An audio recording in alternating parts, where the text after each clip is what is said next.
Welcome to CoBB, Conversations on the Business of Brands with Sudeep Chawla and Shravana Raghavan. So great. There's a good news for our listeners today. We get to interview somebody who I have known for long. I haven't interacted significantly with him over the years, but both of us studied in the same B school, in the same class, and were part of the same, what I should call a secret league called the MSA. We will talk a little bit more about it. He was the media secchi at that point in time, and somebody who has now grown to be the guru of product marketing and has a number of laurels against his name. Ladies and gentlemen, let me introduce to you Lijo Isaac. Hi, Lijo. Hi Sudeep. Hi. Hey, Lijo. Hey, welcome to CoBB. Lovely to have It's you a here pleasure being finally. here. Yeah, it's a pleasure being here. Okay, excellent. So rather than me telling you more about Lijo, I will leave Lijo to do a little bit of introduction, and I'll only highlight the embarrassing parts of his journey that he doesn't want to talk about. So why don't you give our listeners a little bit of your career introduction, Lijo, and then we will take it from there. Thanks Sudeep. Thank you. It's a pleasure being here. We have known each other for last 20 years. When we enrolled in the same B school. And when we are Yes. working in the same student organization, it has been a really long time. So unlike most of the batchmates who went to FMCG, consulting or IT, I chose to go on a different path. So entered into internet after B school, 1 year after B school, after dabbling with a product company.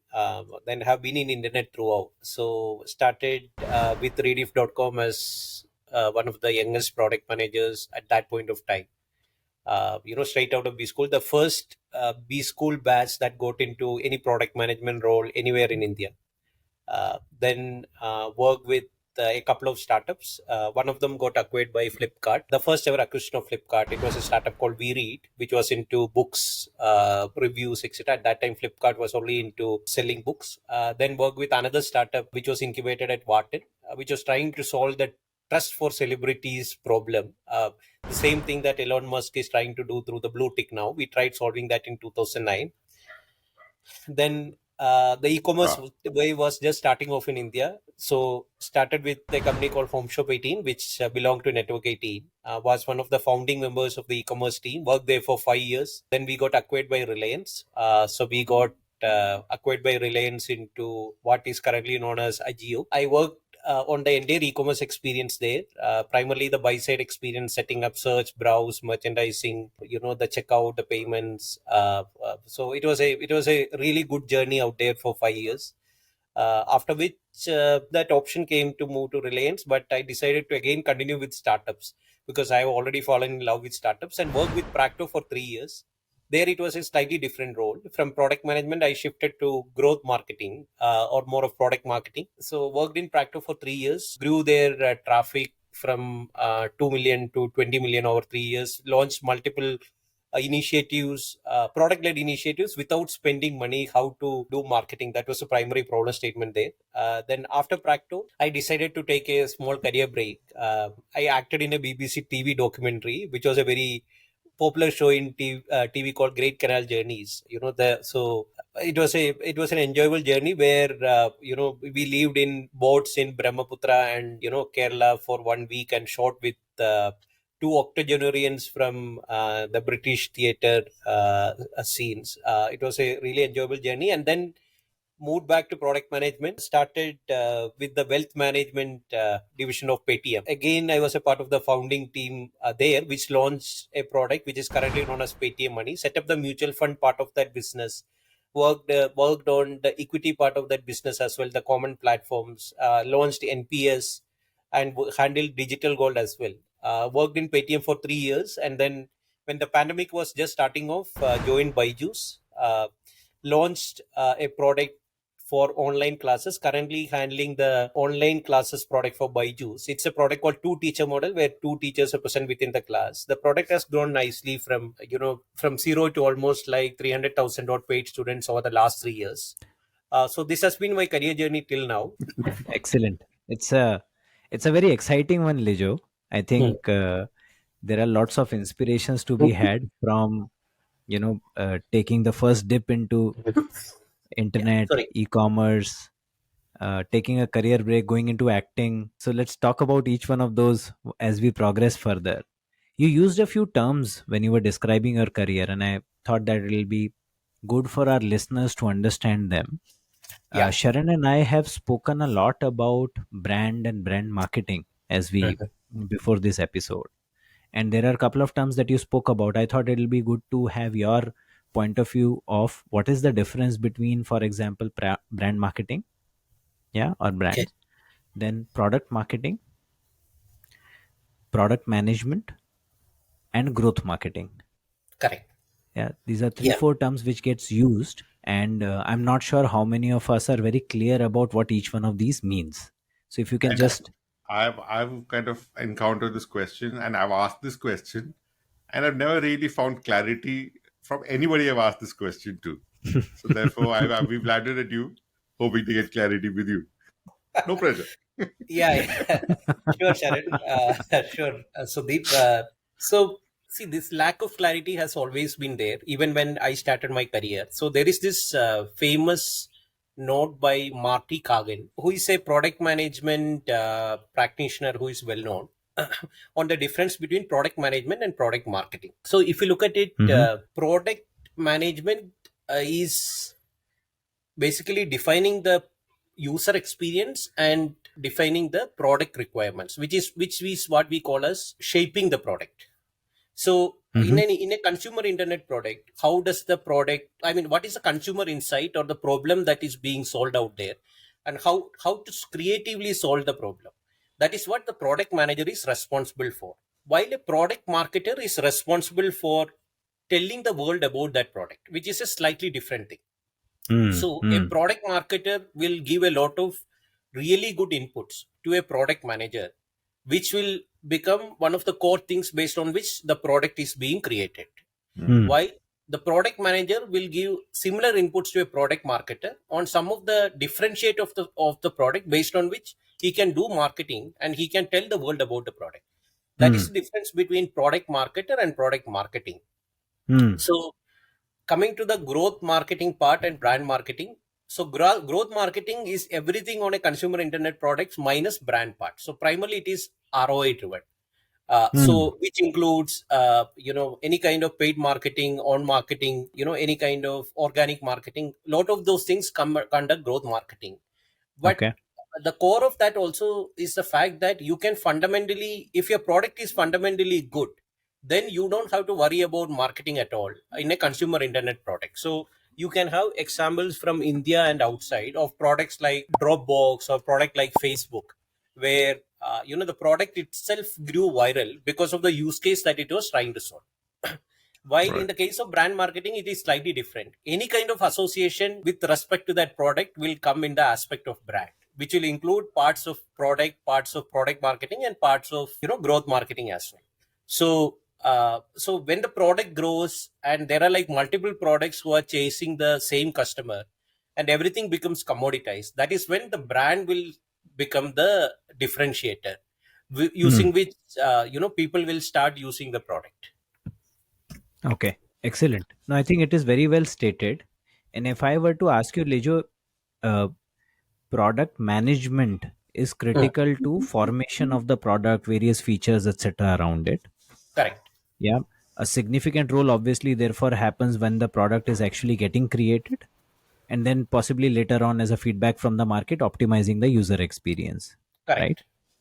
Then product marketing obviously picks up the features and creates stories around them, or creates narratives around it, how to take it to Hmm. the market, how to take Yeah. it to consumer. Correct. Yeah. Now and that is where I think the growth marketing also starts playing a role, Correct. how to make sure that the stories reach maximum number of people with the best amount of ROI, Yeah. thereby bringing new users or usage from repeat users. Yeah. And then lastly, once there is a surfeit of products in the same market that are competing for the same consumer, that is when you need somebody to pick up the brand side of it and create brand associations, which can help you differentiate from other products which are solving for the same use case? 100% you have nailed it correctly, Sudhi. But the only challenge is that all these four skill sets are really different, and each of them is a full-time job. Typically, the challenges happen when maybe in startups or even in big companies, people expect one single person to do all these roles, which will become really overwhelming. So that is what happens, that because of which lot of products become incomplete, and the product experience itself breaks down, because the same person will be doing marketing, product management, the brand marketing, the growth marketing, everything together. So that is why each of these disciplines would require somebody who is well versed on it, depending upon the stage of growth of that particular product. Right.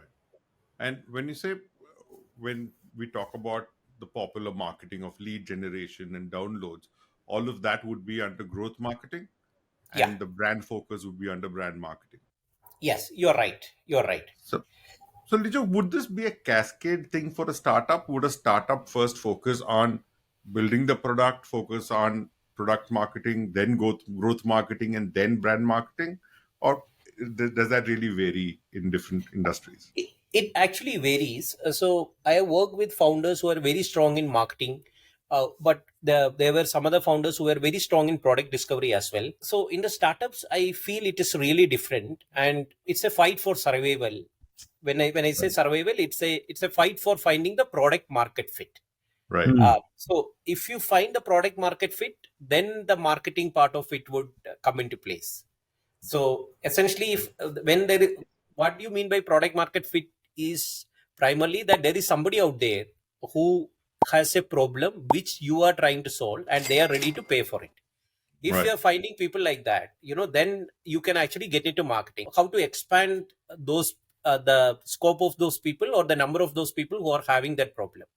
Right. That's the way we have to look at it. So in the startup, the first thing that you have to focus on is creating a great product that is solving a customer problem and which has a product market fit. And if the market is large, then you should start with marketing, so lead generation and then brand marketing and things like that. Got it. But if the founder has a marketing taste, then you will see that the brand part is always there, even when you are trying to get into that product market fit mode. So, Lijo, now that you've picked it up, I wanted to delve deeper into one specific aspect. When we speak to marketers today, there is interest that all of them express into product marketing and product management separately.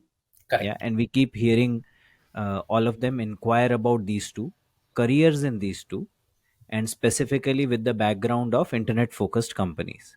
Correct. You have had significant experience in these, so can you help our listeners identify what are the key attributes which make you successful in these two careers differently, and what is it that they should expect as a day in the life of either first a product marketer and then a product manager, so that they can picture themselves and see which career are they really meant for and they can really prepare for it? Yeah, sure. Let's first start with maybe product management. A product manager is someone who is responsible for shaping the product and shipping the product. Now, shaping the product, if you look at the skill sets, it includes consumer insights. When you say consumer insight, it's primarily, the user experience, the fluency with the data, and being the voice of the customer out there. Then the other skill sets that the product manager would require are things like product strategy and product execution.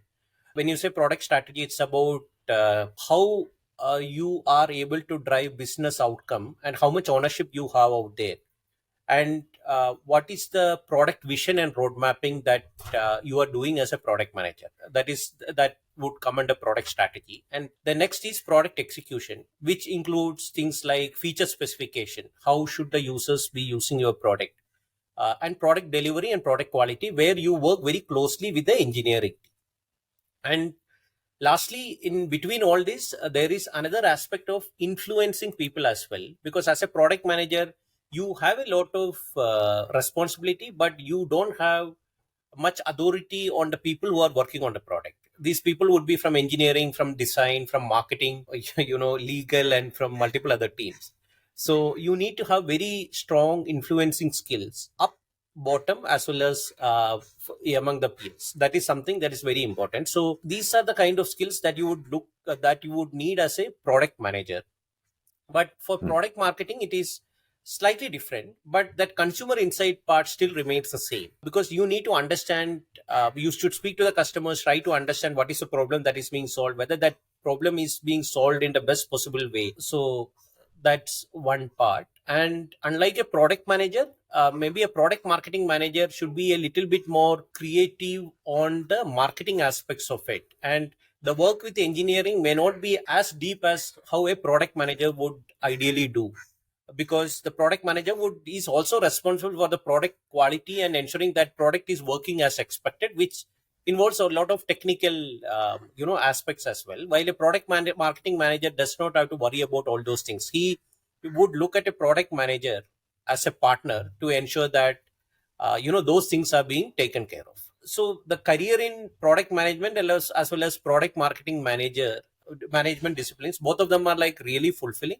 but it depends finally on what you want to do. So there are product marketing managers who have become product managers, and vice versa as well, as the career progresses. So it finally boils down to what you really want to do and whether you enjoy what you are doing.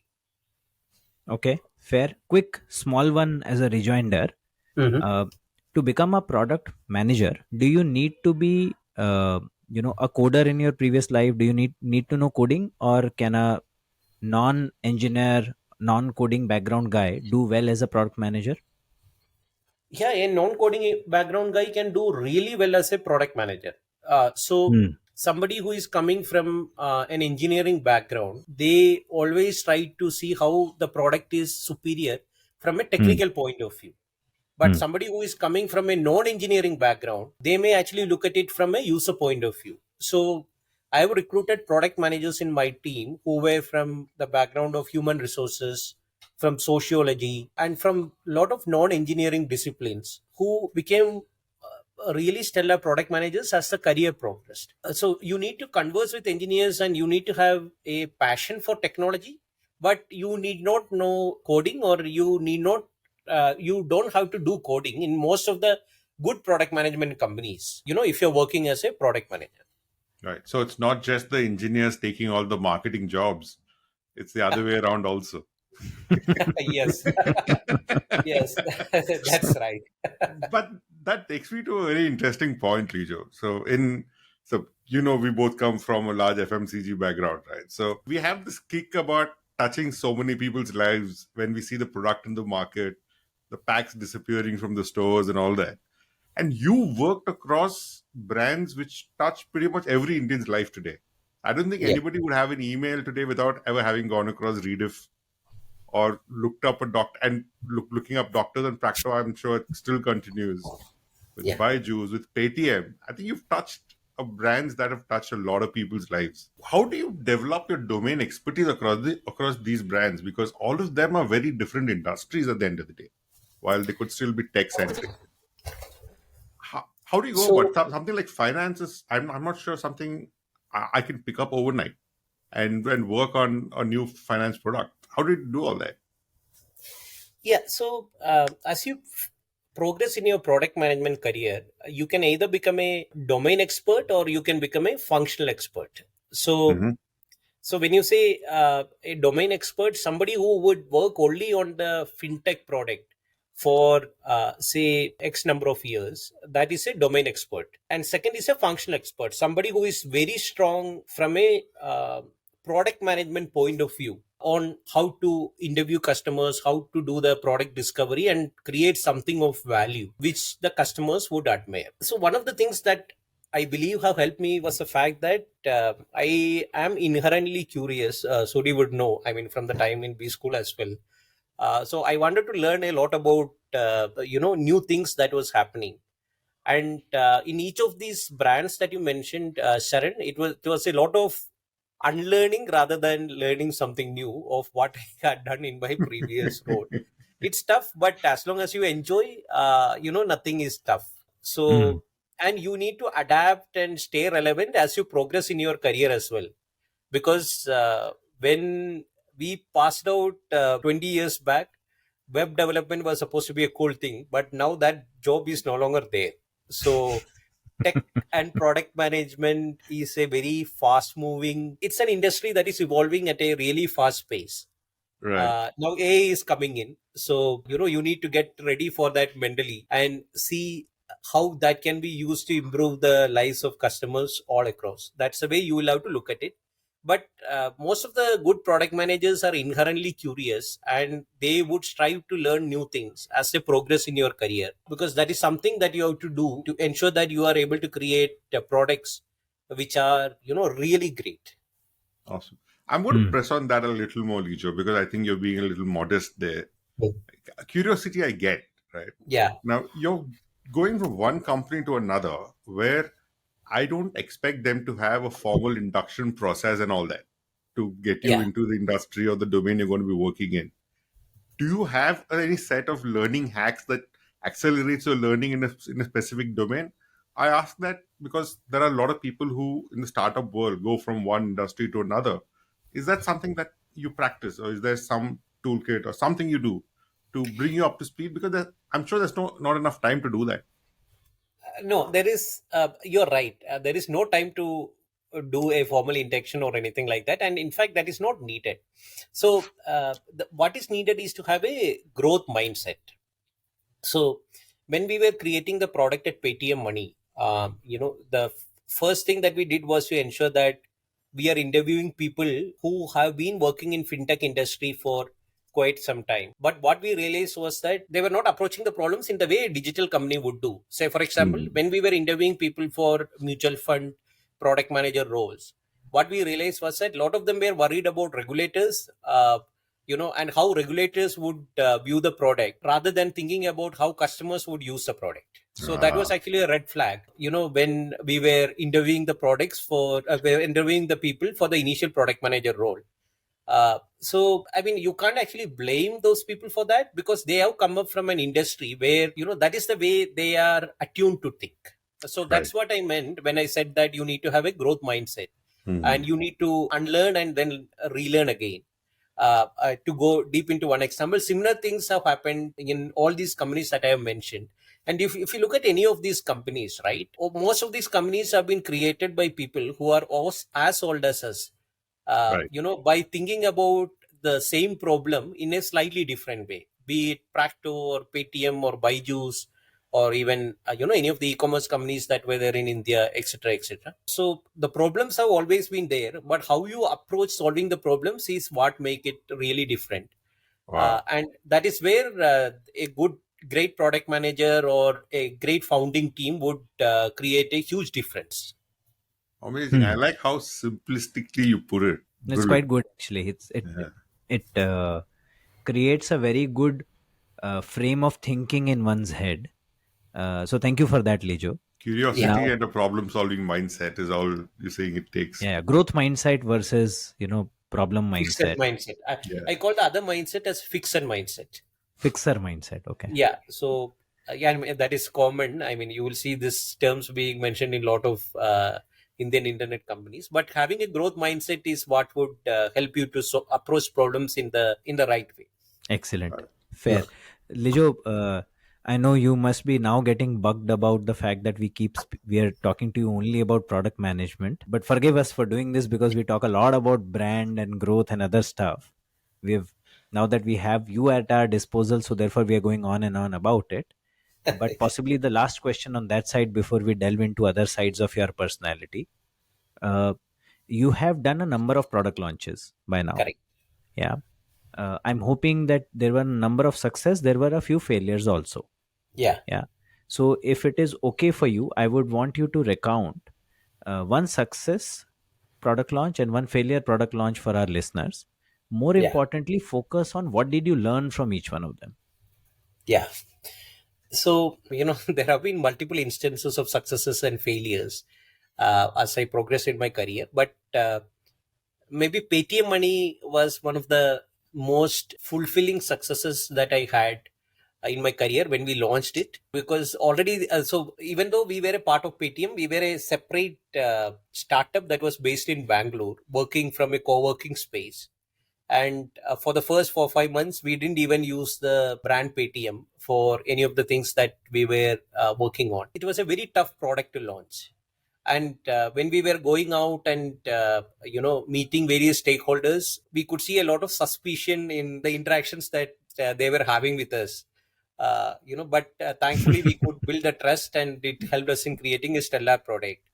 And it was a huge success because the use. So if I still remember those Twitter comments and all those feedback that we got at that point of time, it was really good for all the effort that we had put in over the last 1 year before launching the product. But the failure was also there because after the launch, within next 2 days, one of India's most prominent newspapers carried a news item on the front page which said that people are struggling to do KYC to access the new Paytm product. Because we never expected so many people to sign up for that product. We had estimated high 4-digit or 5-digit number of people who would sign up for Paytm money, but it was like the doors opening for a Rajinikanth movie in Tamil Nadu. So the inflow was much more than that. Thankfully, we could work with the larger Paytm team, and we went to some parts in North India where we had a large KYC setup already, and we trained them.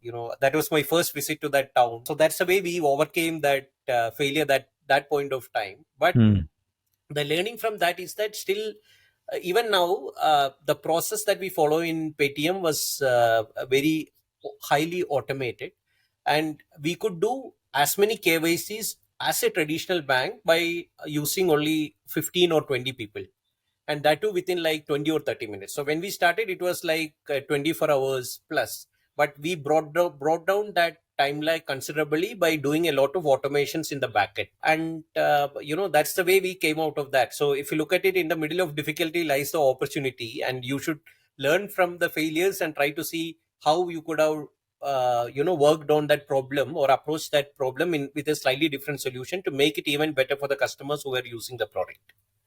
Nice.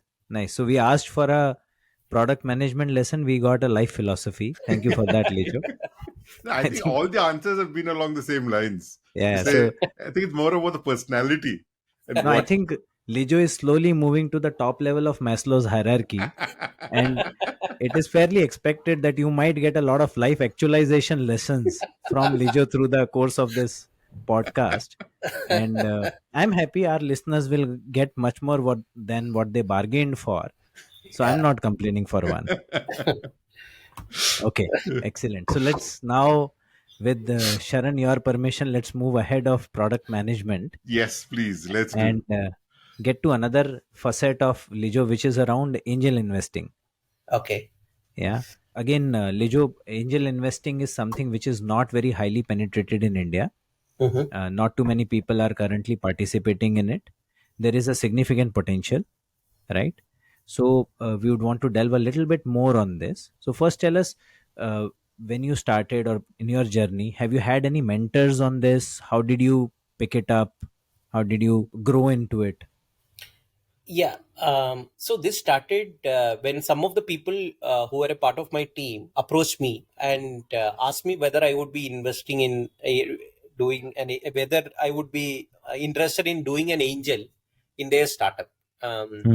So I had never done angel investing at that point of time, but I knew that the people were good, and the problem was large. And that is how I started angel investing. So I did my share of mistakes, but it has been a good journey in terms of, getting a balcony seat to a lot of companies, which were like just germinating and trying to grow, to a bigger offshoot. So some of the angel investments have been really good. There were some investments in which I got 15x, 20x kind of returns as well. So the idea here is that, whether you can bet on the team that is working on it. So one of the questions that I had in mind always when I do when I was doing any of the angel investments as well, should I invest in team or should I invest in market? So the market may be large, but if the team is not great, then how do you do that? Or the team is really great, but the market is very small, then how do you do that? So I had my fair share of learnings there. But now I go mostly with the problem that they are trying to solve, because I've seen that some of the companies where I had invested initially, some of them pivoted to a different problem and then became even bigger startup as they grew along. So that is the way I had approached it. But I didn't have any mentors. Primarily, the people who were a part of my team who was looking for some advice in from product or from tech or a growth perspective were the first people who requested for angel investments, and that's the way it has progressed. Okay. So we get that you focus significantly on the team, Yeah. because the team might be solving one problem today, they might pivot to another one, but if the Yeah. team is good, they will make something out of it. Yeah. Correct. Lijo, you worked yourself in multiple startup environments, right? So, what is the role you play when you are an angel investor? Do you participate in the business or do you give them guidance?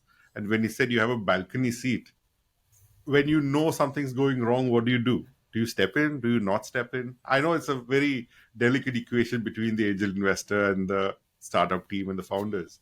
How do you manage that?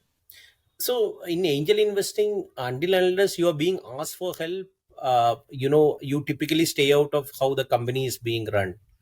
Okay. But since I knew some or most of the people where I have made an investment, they ask for some advices in hiring, sometimes for interviewing people, for product roles, for marketing roles, etc. Sometimes they would, bounce out some ideas. That's a kind of help that is typically requested by most of the founders when you have made a direct investment, and not through a syndicate. So that's the way typically it works. But when I say balcony seat, it's essentially on how the company has progressed over X number of months or X number of years after the Right. angel investment has been made. Right. So it's also a zero sum game. Either it becomes really big, or you may end up making nothing at all. If you're planning to do angel investment, you should ensure that only a certain part of your portfolio goes for angel investments. So everything else remains as it is, and that's a risk that you are taking. Right. Okay. And how do startups reach out to the angel investors? Is it better to approach the syndicates through their websites, or is there a back channel approach that they can get access to? Because I meet a lot of the founders who say, I'm not able to get access to VCs or angels. And when I talk to some of the angels, they say, you just have to go to the website and figure it out. So one side is saying it's so simple, and the other side is saying I just have no access. So what's the right way to go about this if you're a startup founder? See, actually, it's really simple to get access to any of the angel investors. The best way to do it is through a common connection. So if there is a common connection who is introducing a startup founder, then that's the best way to go about it. But a lot of people, what they do is that they send cold emails to you, to any of your email IDs by using any of those, lead generation tools or whatever it is. And it's a blind mail that goes to all the angel investors by just changing the name. Right. That may not make the cut, but there are some very smart startup founders who specifically will look at your profile, see where you will be able to add value. Then they write a custom mail saying that you're done this is the way I would be able to this is way I'm envisioning your participation as an angel investor in my startup. These are the areas where you would be able to help, etc. So when you get a mail like that which is specifically customized, then you end up meeting the founder, and if everything goes good, then you end up making an investment. Interesting. So there is a lesson here for all the startup owners who are wanting to approach angel partners, that do invest that time, attention, curate your email, think of the role that you want them to play, and be deliberate in your approach. Blanket mass cold email might not fetch you too much. Correct. Lead hacking is not the way to get to VCs. Yeah. Correct. It needs curation. Okay. Yeah. Fair. Now, but there is one more thing out here. yes. Sudeep, see, I would say rather than approaching the investors, it has to be the other way around. Hmm. So there are some very hot deals where everybody wants a participation. Hmm. Those founders don't go out and try pitching to the angel investors. The angel investors would come in search of them. Hmm. Hmm. Hmm. There are some products which I use, and then after using it, I decided that, oh, this, if I can actually get a participatory role in this, it would be good. And then I try to reach out to the founder. That is the Hmm. other way as well. It's Hmm. just that portfolio size is there for a lot of angel investors, and they want to invest. And it's not that you have to reach out to the angel investor, it's the other way around as well. If your product is inherently good, whether it's a consumer internet product or a SaaS product or a D2C product, then you wouldn't have any issues in getting angel investments. Hmm. Okay. So out of all the, for example, products that you have either considered or invested into Lijo, maybe if we were to try and say, just give us one name that you think you were impressed a lot with, and what do you think everybody can learn from how they went about, either opportunity identification or translating that opportunity into some kind of revenue stream, or the sort of pivot that they did, anything that you think we can learn from. So there is this company called Go Quick. Go quick. Okay. Started by our juniors only, Sudi, for maybe like 3-4 years junior to us. Hmm. As soon as I saw the pitch, I was like, I have to invest in it. Hmm. And that is one of my highest multi-baggers in the portfolio. Now, now the thing that is slightly, frustrating for me is that I didn't invest too much in there. So, so, so it was actually a good one. So I hope they will prosper as they go along. Okay. And GoQuick is a checkout company. Yes, It's a yes. checkout product. Yeah, correct. Okay. And what do you think they got right? Is it the opportunity identification, or their PMF was great? What do you think was good about them? Yeah, both. So the founder, I don't have daily interactions with them, etc. But the founder had worked in an e-commerce company, and it was very evident in his pitch that he was very clear about the problem that he was trying to solve. Hmm. This was in the initial pitch. Okay. When people were not ready to invest in him. Hmm. Hmm. Hmm. Okay. Fair. And I've even heard that a number of checkout startups also got incubated at this one Shopify. Yeah, Okay. even globally, Okay. because that's a problem which I think a lot of the people have tried to solve for. Mhm. Yeah, even small stores who want to create a store on Shopify and therefore are struggling with checkout problems. Yeah. And checkout is a lot about one, making sure that the fulfillment happens, number two, all the discount coupons and everything that you want to customize there. Mm-hmm. So it seems like a problem which possibly has a lot of dimensions to it. Yeah, that is correct. So that's why I was saying that new opportunities would keep on coming in.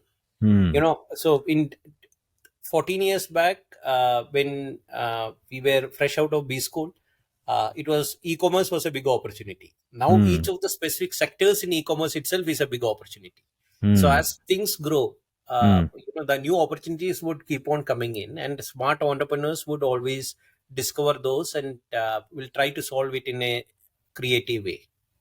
Okay, Right. excellent. So now you, as somebody who is now one, a creator within this space, number two, an angel investor and a ringside viewer or a balcony viewer, as he said it, of this space. If you Okay. were to advise some of the marketing students or the entrepreneurs, the startup entrepreneurs, that this is one space you should look at, is going to hot up a lot, this is some place that you should invest your capability and effort into, what would that be? I don't have a clear answer to that, Suri, but I believe that agri-tech, climate tech, etc., would be like really large. Okay. People are really excited about AI as well, but they are excited about AI as a technology, and they are Yeah. not excited about how AI would solve some of the consumer problems. Yeah. But there may be some places where you can deploy AI as well. But currently, most of the things that is being solved or that where the approaches are coming are like very basic tactical level problems. But Okay. agri-tech, climate tech, new things would keep on coming in. So not sure about that completely. Okay, fair. And So you are the asking me to predict future. If I could do that. Lijo is being humble. And for those of you who are listening to us, AI right now in the last comment that he made is artificial intelligence. It is not angel investing. Oh yeah, correct. Okay, I'm going to pick up on that, Lijo. I'm going to turn that around and say a lot of the angel investors keep talking about maintaining a deal flow. For our listeners, could you tell us what a deal flow is and how does an angel investor maintain deal flow? So typically, these are the early stage companies who are seeking investments from you. So that is known as deal flow. So you need to have contacts. You need to have other ways in which these companies should be reaching out to you. Okay. So essentially, if the pool of the companies that is reaching out to you is really large, then you can pick and choose from them. And you can deploy your capital accordingly. So I'm a part of investment committee of some of the funds as well. Analyze some of these companies from a product and a few other perspectives. So out of the 20 or 30 companies that are being analyzed in any of these investment companies, typically the investments goes to one or two. So before you do one angel investment, you need to look at 30 or 40 or even maybe more companies, depending upon your risk appetite, depending upon your investment thesis and multiple other things. And this is about you having access to all these startups before you can make a decision on where you want to invest. Correct. Got And it also shows the investment in terms of time that you have to do. 30 startups means you will have to spend time with each of them, try to understand what they are trying to do. Is the problem really worth solving or investing in? What is the size of the market, etc. So anybody who is new to angel investment, they can actually enroll into syndicates in angel list or less venture, etc. Do some initial investments, figure out how it is, and then then you can actually go out and do some investments on your own. Awesome. Fair. Okay, very good. I think that is really helpful, not just from angel investment point of view, but also from a startup point of view. The guys who are looking to raise investment. And Correct. Lijo, any advice for entrepreneurs in what is being termed as a funding winter, where everybody is trying to prune their run rates and especially the spending run rates, and therefore everybody is really thinking that funding is not really available. People are asking hard questions, etc., etc. Any advice for the entrepreneurs in during this context? See, the early stage funding is very active even now for angel investments or maybe like till Series A. The funding is really active out there.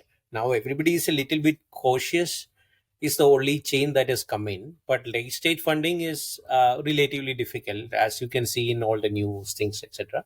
But it's a good thing since most of the so it's a wake up call, and the companies would become much more efficient internally on how they are deploying their resources, not only cash but also people and other resources as well. So Okay. the age of chasing growth at the cost of whatever is gone, now it will be like prudent choices that will be made to ensure that there'll be profitable growth.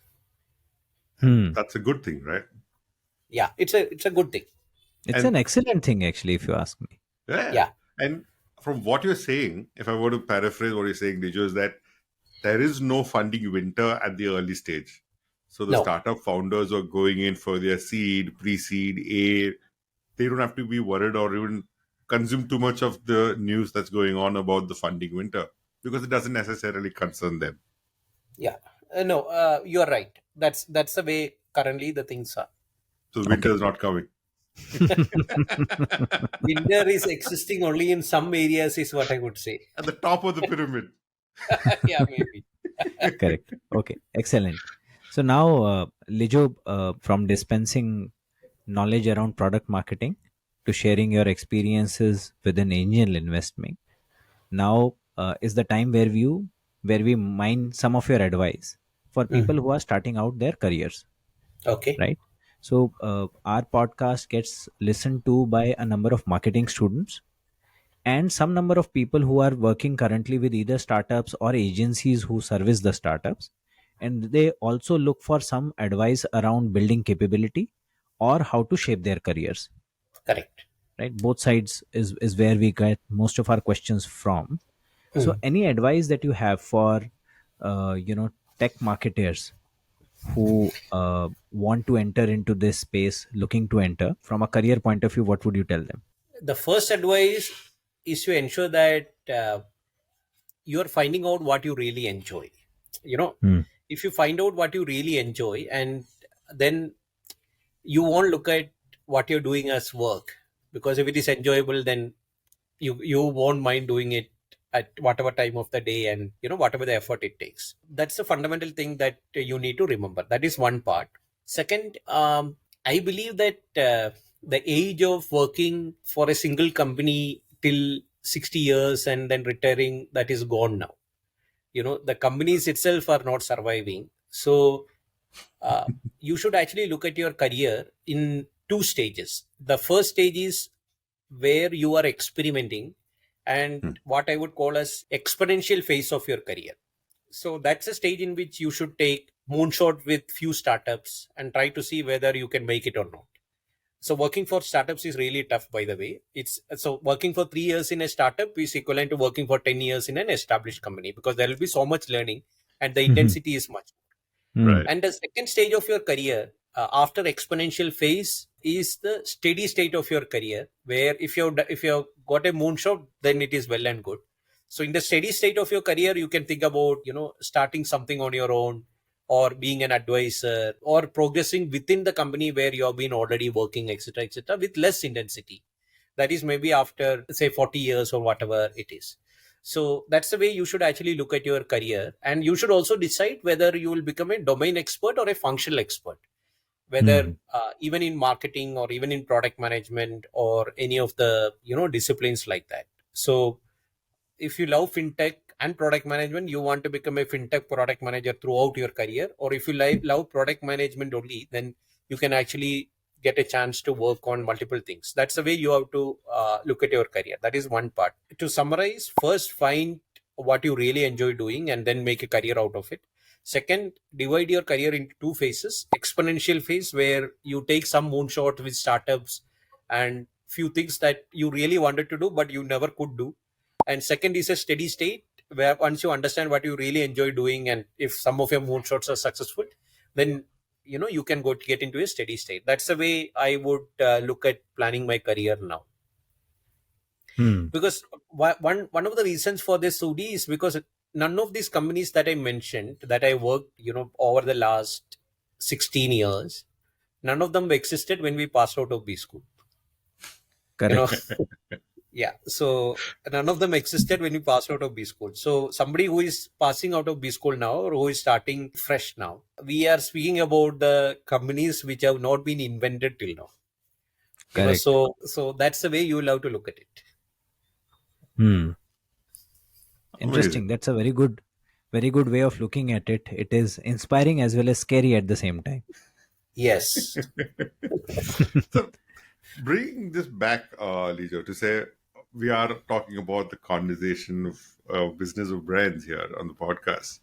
So, how do you see marketing in technology and the role of technology in marketing evolving going forward? Because I know you're at the forefront of it. So, Yeah. what are any trends that we should be paying attention to? Is that something that's happening behind the scenes on the tech and the marketing front? What's going on? When I look into it, what I see is that because of technology, marketing is becoming a lot ROI driven. Hmm. So when I say ROI driven, when I used to speak to CMOs in 2010s, etc., it was all about brand, and related aspects. But now, when we speak to CMOs, the same CMO, they are speaking about leads and content marketing and Martech, HubSpot and all that. See, marketing would be here to stay. Technology would help marketing to do it in a better way. But one thing that is slightly disconcerting for me is that the human element of marketing, sometimes I feel that we tend to forget about it when we are chasing ROIs, which is one part, that was pretty good in the old times. So everything would reinvent as it comes along, and things should fall into place in the right way. Right. What do you mean by the human element, teacher? Can I press you on that a little more? Yeah. So what I mean by that is that the traditional way in which we had looked at STP, that S has so many subsets, T also has so many subsets, P also has so many subsets. So which is the subset to which we should be marketing to? Right. Very difficult call to take. So that's what I meant when I'm speaking about the human element. We are Right. not speaking about a single cohort that used to watch, the old Chitrahar. When you put a ad there, the FMCG, product sales used to boom. Now Right. there are so many channels, so many messages. How do we ensure that everything remain consistent all throughout? Who are we really marketing to? That is what I meant when so I was speaking about human element. Right. The people who we want to talk to. It's communication at the end of the day, right? Yeah, it's communication at the end of Yeah, and I think communication and the specific fact is, like Lijo kept saying repeatedly, you're finally solving a human problem. Exactly. Yeah, Correct. technology is an enabler. So therefore, understanding the human and their problem is very critical. And maybe what he meant was probably we lose ourselves in leads and data and CPL and etc. Yeah, too much, and we forget that there is a person at the other end who is supposed to have a problem and we are supposed to solve for it. correct. Exactly. That is what. Yeah, So that's you true. you And nailed I it. think Okay, nice. So Lejo, we also get approached by a lot of people who are worried about their future prospects, or who are currently entrepreneurs who are serving startups. They get Mm-hmm. worried about AI and ML. Hmm. Yeah, stating that there's a lot of noise around AI and ML taking up jobs, taking up a lot of stuff which otherwise was getting serviced via agencies or Mm-hmm. getting serviced via people who are in house within the companies. And Mm. how would that impact their job prospects? What should they do around it? Any point of view there? Any advice for people? Yeah. So see, there is no point in fighting AI. The way in which he was looking at it is that how you can coexist with AI. Hmm. The same fear that you told about so many jobs being taken by AI. Earlier, when we had to write any product requirements document, it was actually maybe a 1 week job to do a Hmm. well written product requirements document in product management. Hmm. Now you tell the exact details to chat GPT or whichever is the AI system that you're using, and you will get a well formatted, well thought out document within maybe 10 minutes. Hmm. That fear is across the sectors, how things would uh, evolve as we move along, not only in marketing. Yeah. So you'll Yeah. have to wait and watch and see how things are evolving as we move forward. Hmm. But another way to approach it is that, so much time that I was spending on this, I can use AI and make it really fast. But whatever AI is giving, the same output is out there for all the people who are trying to use AI. But Hmm. you can actually differentiate and create it in a better way by using the right prompts or right questions, going deeper and things like that. Hmm. So my expectation is that AI will get a lot of time to think about the problems, about the strategy, etc. And all these low-level tactical things that is being done can be outsourced to AI. That's the way right. that I was looking at it. Forget Excellent. marketing and product management. Think about BPO. Think Hmm. about all those low level, no, I wouldn't say low level, all those manual tasks which can be easily automated. Yeah, yeah, There lies the challenge. Right. correct. No, And no, I fair. think what you It is said, something. especially in marketing, it Hmm. frees up time for the human element to come back into focus. Yeah. Yeah. No, I think Yeah. he also. I echo the same thing, and I heard Naval Ravikant say this some time back that finally all humans are made to do some creative job, and AI allows you to spend time on that without really spending time on mundane things. Yeah. Exactly. Yeah, it's just this one thought around singularity, Lijo, Yeah. that from employing AI to being Hmm. employed for AI, how far are we? Again, you are asking me to predict future, but I don't think you. But I don't think we are being very far. I mean, I Okay, don't think we are very far from those days. okay, We'll have to figure out how it is. okay. The Fair the AI activists will also come into picture. come Yes, into picture in some time.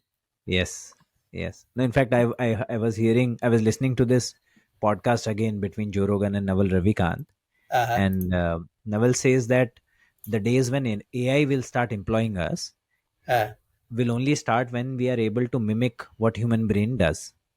And Correct. right now we are very, very far away. We are able to mimic only digital signals on, off, on, off. That's it. Yeah. But nature has made the brain so complex that it is very difficult to replicate it. So Yeah. therefore, he was giving at least a good amount of confidence that at least in our lifetime, we are far away from singularity. Yeah. So let's So I see just thought how. I'll get Lijo's affirmation on that and rest peacefully tonight. Yeah, I mean, so you'll have to wait and see how this is evolving.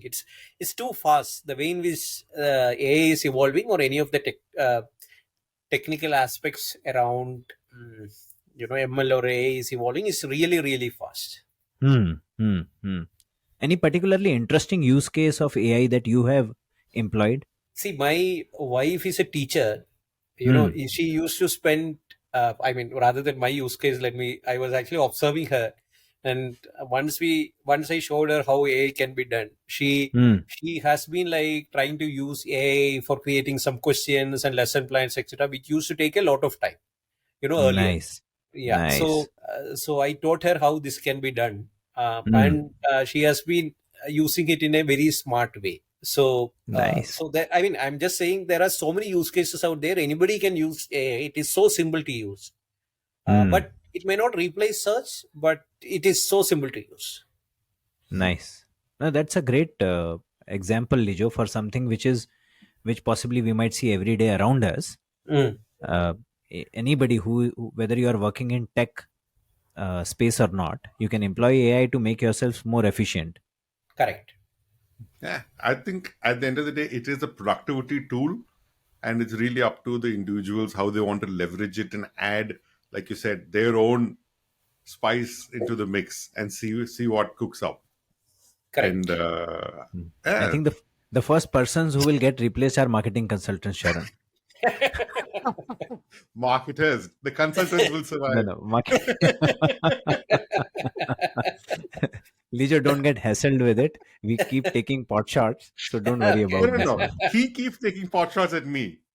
I never really take a pot shot at him because all his breed are my prospective clients. Okay. Excellent. No, I think this was good fun. These are some of the things that we thought we will talk to you about, Lijo. Yeah. These are many of these aspects are some things that we come across from time to time.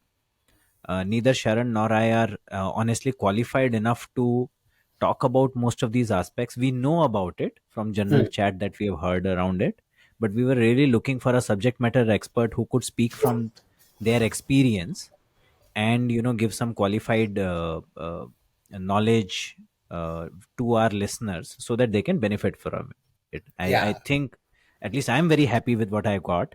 I'm Okay. hoping that the listeners also got their due. Okay. Great. I'm Yeah. sure, So and we rarely come across a person with an MBA background not having taken the traditional path, and even in the non-traditional path, branch out into acting in documentaries and then coming back to work in startups. I think the personality is what has driven the conversation today and the experiences you've therefore gathered because of your personality. So thank you so much for sharing this with us, Lijo. Yeah. Pleasure, Sharon. Pleasure, Sudhi. It was actually really fun speaking to both of you. But what we have to remember at the end of the day is that there are so many things that we can do in life, and we should not compartmentalize ourselves to only one thing and not know whatever is there in unknown. And we should not be having the regret when we are like 80 or 90 that I could have done this, I could have done that. So just ensure that you are living each day to its fullest. Wow. See, I told you, Sharon. That's love. Life philosophy is not far away when you're talking to Lijo. The Maslow's hierarchy shows up. You've actualized this episode now, finally. No, Self-actualized. Thank you for this, Lijo. I think it's been a great pleasure. Yeah. No, so the next thing that I want to do is, Go ahead. some organic farming. So I'm getting ready for that. So let me see how it proceeds. Oh, so lovely. so I'll try to see how that part is coming along. That is something that I want to experience. So we'll figure out as we move forward. Very good. I think, Sharon, next we should host Lijo sometime later on a podcast as a tech farmer. Yes. Farmer who is completely tech enabled, and that is why I said he is looking at agri-tech space. AI, agro, tech. Is the combination we're going to put together. Correct. So And yet with AI, you will have organic. Yeah, 100% I hope organic. so. Correct. Yeah. Okay. Excellent. Good. I think this was good fun, Lijo. Thank you for doing this. We hope to host you sometime, possibly later again as well in your latest avatar. And till then, thank you very much from all our listeners as well as us. Thanks a lot. Yeah. It's a pleasure, so Sharon much. and Sudhi. Thank you. Thank you so much. Thank you so much for hosting.